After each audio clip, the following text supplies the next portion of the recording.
freue mich sehr, dass ich heute Billy Bierling bei mir zu Gast habe. Sie ist Journalistin und Bergsteigerin. Sie hat 6 der 14 Achttausender bestiegen und während der Bergsteigsaison verbringt sie die Zeit in Nepal und interviewt andere Bergsteiger für die The Himalayan Database, da sprechen wir gleich drüber. Und wenn sie nicht gerade im Himalaya ist, dann ist sie für den Schweizerischen Korps für humanitäre Hilfe als Kommunikationsexpertin tätig. Herzlich willkommen, Billy, schön bist du hier. Ja, schön darf ich da sein. Ich habe es erzählt, dass du bist unfassbar vielseitig und hast doch also viele Geschichten zu erzählen. Ich möchte ganz gerne auf die Himalayan Database eingehen. Kannst du uns etwas darüber erzählen? Okay, die Himalayan Database ist eigentlich ein Hobby gewesen von einer Dame, die damals, als ich sie kennengelernt habe, 1999, schon alt war. Ihr Name war Miss Elizabeth Holy. Sie kam als junge Amerikanerin, ist sie in den 50er Jahren, ja, da war die Mitte 30, die ist 1924 geboren, ist die um die Welt gereist und ist durch Nepal gekommen und hat sich gedacht, oh, das Land hat sich gerade im Westen geöffnet, weil bis in die 50er Jahre war Nepal zu. Also die ganzen Everest-Expeditionen, die vorher waren, die gingen alle über Tibet. Man ist gar nicht nach Nepal reingekommen. Und sie kam durch dieses Land und hat sich gedacht, ach, das ist ja spannend. Ich will mal schauen, wie sich das Land entwickelt, wenn es sich den Westen öffnet. Und ist dann da geblieben, war als Journalistin dort tätig, hat 1963 die erste amerikanische Expedition zum Mount Everest gecovert, also als Journalistin. Und hat dann das als Hobby weitergemacht. Und dann kam die nächste Everest-Expedition und dann kam eine Makalu-Expedition. Sie hatte einen Käfer, sie ist dann mit dem Käfer immer an den Flughafen gefahren und früher gab es irgendwie 2 internationale Flüge die Woche. Ich meine, heute haben wir 10 am Tag. Und dann hat sie geguckt, oh, wer hat Bergsteigestiefel an und dann hat sie die zu sich zitiert, also sie war sehr tough. Und hat dieses Hobby, ist dann zur Institution geworden. Und jetzt, wir haben das alles archiviert, also digitalisiert, weil sie hatte alles auf Papier. Und jetzt heißt, The Himalayan Database ist online, ist frei verfügbar. Also wenn du jetzt schauen willst, wie viele Schweizerinnen waren schon auf der Annapurna, da kannst du das rausfinden. Und du machst das seit wann? Ich mache es, ich bin zu ihr gekommen 2004, weil ich in Nepal leben wollte. Ich war oft im Urlaub in Nepal und habe mir gedacht, ach ja, ist ja immer so einfach zu sagen, ach was für ein wunderschönes Land. Und wenn man nur Touristin ist, dann lernt man das ja nicht so richtig kennen und habe sie dann kontaktiert und wollte das eine Saison machen oder ein Jahr und dann hat sie mich nicht mehr gehen lassen und jetzt, sie ist gestorben 2018, hat aber 2 Jahre vorher, 2016, hat sie mir das Zepter überreicht und jetzt mach's ich mach's freiwillig, ich bekomme kein Geld dafür, aber die Arbeit mit ihr hat mir so viele Türen geöffnet, das kann kein Geld dieser Welt bezahlen. Warum mich diese Datenbank so interessiert, also du kennst dort ganz viele Geschichten individuell, aber auch die Masse, sag ich mal, die auf diese Bergen gestiegen sind. Hast du da ein Bild? Wir sind heute am Women's Summit, was es anbelangt, Männer- und Frauenverteilung. Hast du da so eine Ahnung? Ja, habe ich eine gute Ahnung. Also am Everest zum Beispiel, also es waren jetzt knapp über 7.000 Menschen auf dem Gipfel gestanden, davon 812 Frauen. Also wir sind über 10%. No? Also es hat sich in den letzten, ich mache jetzt diesen Job, wie gesagt, seit 20 Jahren, aber ich glaube, in den letzten 10 Jahren hat sich da schon sehr viel getan.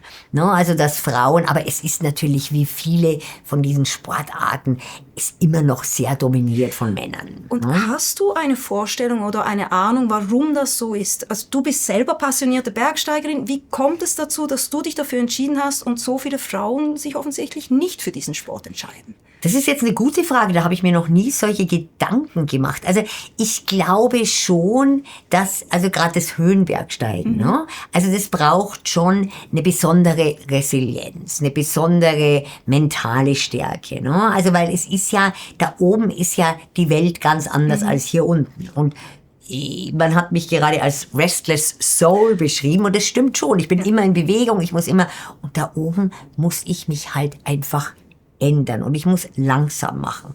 Und vielleicht, ich weiß es nicht, vielleicht, also ich glaube, die Frauen sind eigentlich in der Höhe fast besser als die Männer, weil ich glaube, Frauen können einfach besser auf ihren Körper hören. Aber warum es immer noch so Männer dominiert ist, weiß ich nicht. Vielleicht liegt es daran, dass die Frauen natürlich auch, wenn die Leute Familien gründen, Kinder bekommen. Also es gab auch einige junge Frauen, die auch auf ihrem Weg waren, die 8000er zu besteigen und plötzlich kamen die halt nicht mehr. Die haben halt dann eine Familie gegründet. Ja, also liegt vielleicht auch ein bisschen daran, oder zum Beispiel ganz viele von meinen Freundinnen sagen, also Billy, was du dir da aussetzt, das würde ich ja nie machen, aber das sagen natürlich Gut, Männer das auch. sagen Männer auch. Sagen Männer auch. Also ich glaube, man braucht eine ganz gewisse Charakterstärke. Und was natürlich jetzt in den letzten paar Jahren ist halt auch, dass schon mehr Frauen gekommen sind, weil sie halt die erste Frau von der und der Nation sein wollten.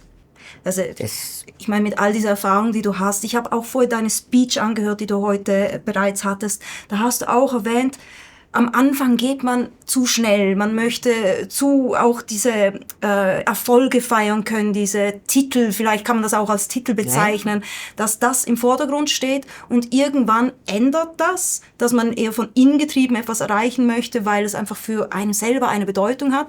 Und was ich so bemerkenswert fand, du hast auch erzählt, dass wenn es wieder kippt, wenn irgendwo von außen ein Druck kommt, dann fängt es wieder an, problematisch zu werden. Warum erzähle ich das? Meine Frage an dich ist da, du hast auch erzählt, dass man mittlerweile auf den Summit hochkommt, wenn man ein Team um sich herum hat, ohne vielleicht Bergsteigerkenntnis zu haben. Jetzt schlage ich die Brücke. Wie siehst du das, wenn man jetzt versucht, Frauen in der Wirtschaft speziell zu fördern? Also vielleicht haben sie diese Skills jetzt noch nicht, aber sie haben ein Team rundherum und man kann sie an die Spitze bringen. Ist das förderlich aus deiner Sicht? Ja, ich glaube schon. Kann das funktionieren? Also ich meine, wir wissen ja alle, egal was wir machen, sei es jetzt, was weiß ich, der Präsident der Vereinigten Staaten, wir arbeiten ja fast alle in einem Team. Ja? Also auch ein Uli Steck, den ich erwähnt habe, der Schweizer Extrembergsteiger. Ich meine, klar, der war allein am Berg, aber ohne sein Team im Basislager, wo er dann kein Essen gekriegt hätte, wäre es auch nicht gegangen. Ne? Also ich glaube, es ist schon ganz wichtig und man lernt natürlich, also ich meine, ich war auf 10 8000er Expeditionen.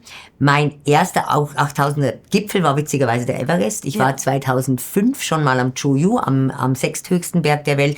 Da hat mir irgendein australischer Bergsteiger gesagt, also Billy, du bist viel zu langsam, das mit den 8000ern, das kannst du vergessen. Und damals war ich noch so, okay, also wenn der das sagt, dann vergesse ich das. Dann habe ich das wirklich vergessen, 5 Jahre lang und hatte dann die Möglichkeit, auf den Everest zu gehen. Und habe natürlich ohne ein Team, ohne die Sherpas, ich wäre ja nicht aus dem Basislager rausgekommen.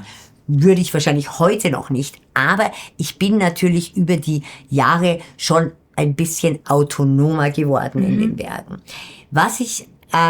Und ich glaube schon auch in der Geschäftswelt ist es natürlich auch so. Man lernt voneinander. Und was ich auch ganz wichtig finde, ist jetzt für Leute wie mich auch. Also ich meine, ich bin jetzt 57, ich bin nicht mehr die Jüngste, es kommen Junge nach. Dass man auch dann die jungen Leute auch wieder fördert. Ja, ich meine, jetzt gibt's eine Deutsche, die Anja Blacher, lebt auch in Zürich witzigerweise, die war jetzt gerade auf ihrem 9. 8000er. Also ich habe ja noch, es gibt die Alex von Mele, die hat 7 8000er, ich habe 6 und die Anja, die zieht uns jetzt alle ab. Und ich find's toll. Ich finde die Anja und die wird die auch alle ohne Flaschensauerstoff machen und ich will die auch wirklich, ich unterstütze die mental irgendwie und also mit der komme ich ja gar nicht mehr nach. Und ich finde, das ist, finde ich, auch ganz wichtig, dass wir sagen, hey, jetzt müssen wir auch die Jungen und auch die Jungen unterstützen und wirklich auch unser Wissen mit ihnen teilen, ja. Und du hast angesprochen, also ohne Team, ohne Unterstützung geht es nicht. Also weder auf dem Berg, auch im Business geht das nicht. Und was mir auch so wichtig ist, man muss gemeinsam, also einzeln geht sowieso mal niemand nirgends hin. Also ich habe es vorhin auch gehört, wenn du schnell gehen willst, dann geh alleine. Wenn du weit kommen willst, dann geh gemeinsam. Hast du da aus der Erfahrung, jetzt auch wieder von der Himalayan Database, kannst du da etwas auszeichnen, wenn das Team, ich sage jetzt mal, divers zusammengesetzt ist, versus ein Team, das sehr homogen zusammengesetzt ist? Gibt es da Unterschiede?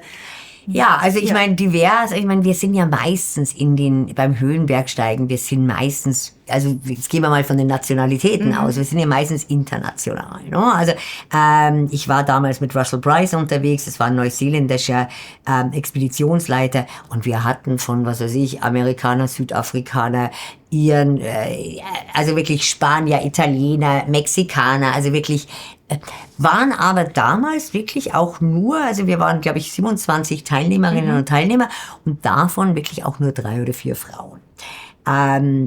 Aber also diese Diversität, finde ich, in einem Team ist schon sehr, ist schon wichtig. Also jetzt mal auch von der Nationalität.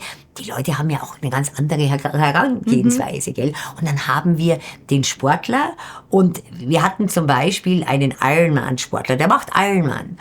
Aber der ist oben auf 6.500 Metern, ist er von einer 70-jährigen Japanerin überholt worden. Weil da oben ist die Welt anders. Ja. Und da lernt man. Ja. Und es ist ganz interessant, gerade die Extremsportlerinnen und Sportler, die haben am größten Mühe, weil die sind ja die Starken. Mit denen kommen wir hier unten, wenn wir da am Zürichsee entlanglaufen, kommen wir da nicht mit denen.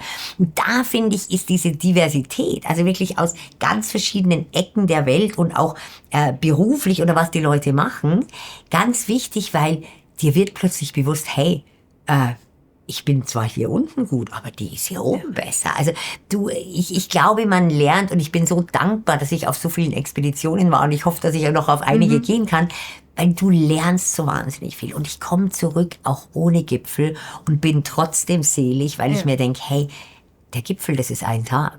Aber so eine Expedition dauert teilweise 5, 6 Wochen. Was du in dieser Zeit lernst, na klar ist es schön, zurückzukommen und zu sagen, ich war auf dem Gipfel, aber du kommst mit so viel zurück, das kann man gar nicht vergleichen mit dem einen Tag.